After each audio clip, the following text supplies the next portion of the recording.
When we think about the energy transition and long-term transition planning, you can see that there's some daylight between Japan's strategies and those of the United States and Europe.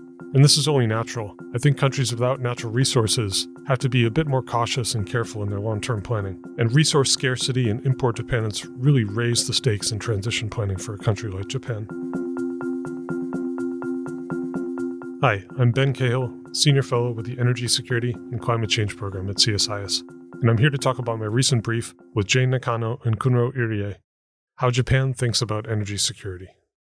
Definitions of energy security vary. The term really means different things to different people.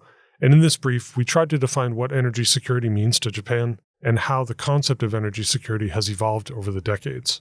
It's useful to think about energy security planning from the perspective of an import-dependent country. Japan has almost no natural resources, and it's almost entirely dependent on imports for all of its fossil fuels. And that's led to some acute concerns and a very careful approach to long-term planning for the energy transition.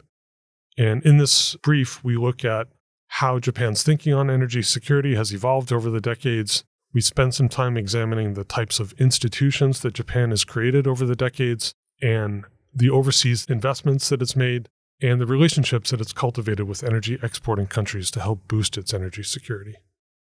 We think this topic is important in its own right, but it's not relevant just for Japan. What Japan has done over the decades on energy security and the concerns that the country has, this is really important from thinking about the perspective of other import-dependent countries in Asia as well, both rich countries and emerging markets. And when we think about the energy transition and long-term transition planning, you can see that there's some daylight between Japan's strategies and those of the United States and Europe. And this is only natural. I think countries without natural resources have to be a bit more cautious and careful in their long-term planning. And resource scarcity and import dependence really raise the stakes in transition planning for a country like Japan. Japan's approach matters because it's a big economy, but also because it helps shape global climate talks. And again, its perspective is not always exactly the same as those you hear from Washington or Brussels.